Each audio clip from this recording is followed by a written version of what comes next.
Investir au pays de Philippe Simon ne va donc pas échapper à ce processus en 3 étapes. Ridicule, dangereux, évident.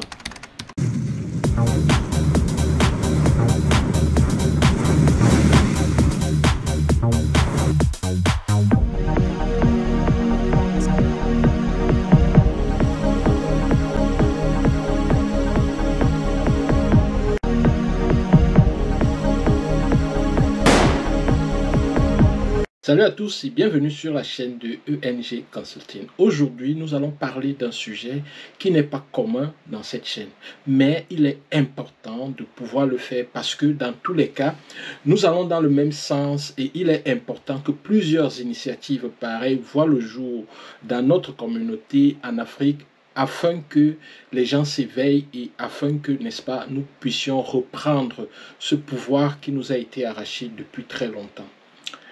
Vous êtes sans ignorer que le chef de l'entreprise Investir au pays, Philippe Simon, est régulièrement attaqué dans les réseaux sociaux ces derniers jours. Ça prend de l'ampleur et tout.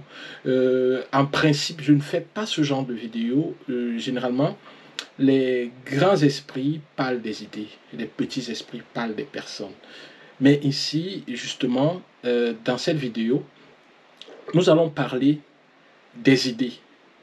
Et malheureusement, ces idées sont émises par des personnes et les mêmes personnes de manière récurrente.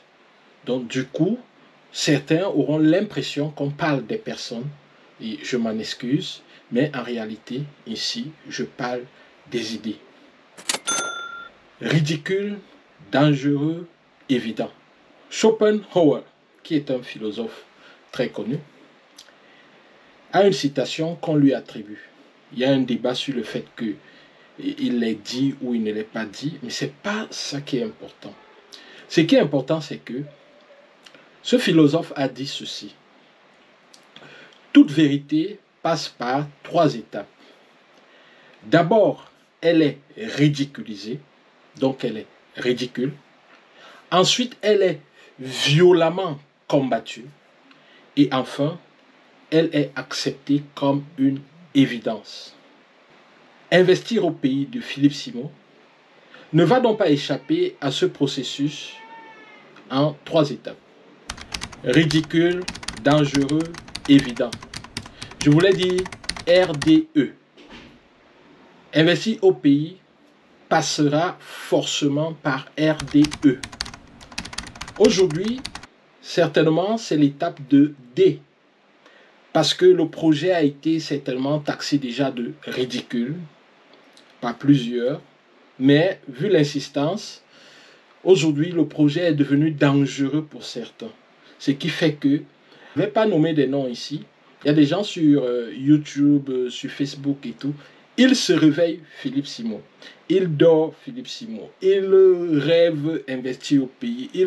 Donc on se demande parfois s'ils n'ont pas d'autre chose à faire que de développer cette obstination par rapport à un projet qui est salutaire et qui jusqu'à aujourd'hui a permis à plusieurs personnes d'ouvrir les yeux et d'engager quelque chose d'utile pour leur vie personnelle, d'utile pour leur famille, d'utile pour leur pays et enfin d'utile pour l'Afrique.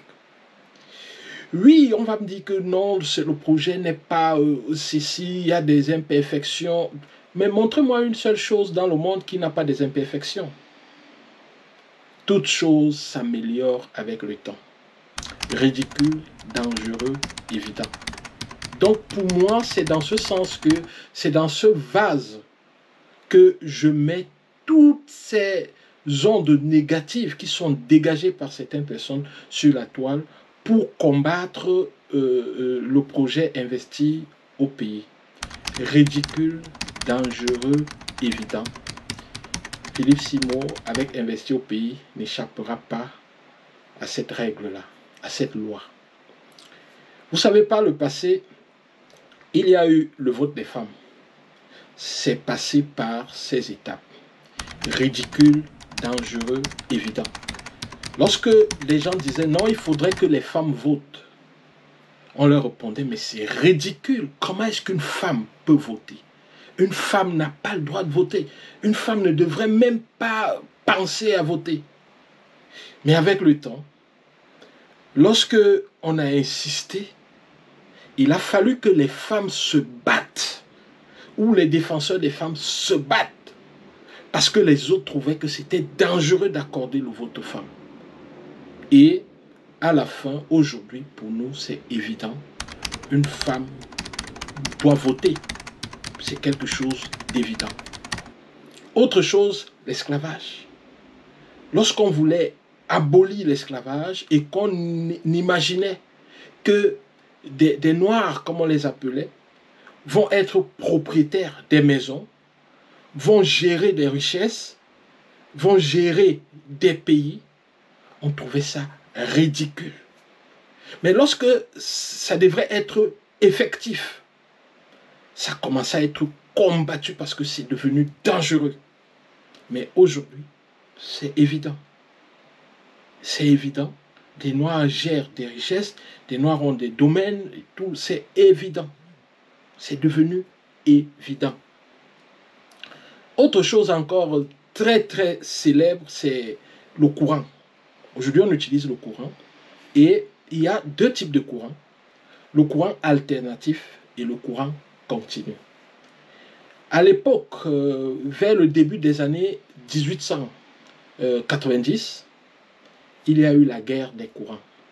La guerre des courants, ce qu'on a appelé la guerre des courants, s'est passée entre deux personnes franchement très très intelligentes. Nikola Tesla et Thomas Edison. Thomas Edison avait lancé son business et il développait le courant continu.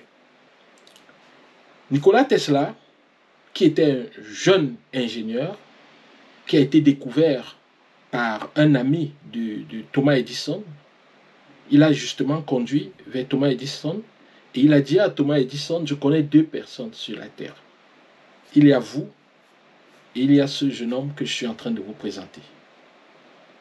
Donc, on peut dire que deux personnes franchement exceptionnelles. Et si vous vous mettez ensemble, ça sera une bombe. Effectivement, les deux se sont rapprochés. Mais plus tard, il y a eu un combat entre les deux. Parce que, justement, Nikola Tesla avait sorti son courant alternatif. Et pour lui, c'était l'avenir. Mais Thomas Edison n'acceptait pas cela. Et il disait non, on s'arrête au courant continu. Donc, il y a eu une grosse guerre entre Thomas Edison et Nikola Tesla. Et donc, le courant alternatif est effectivement passé par cette étape ridicule.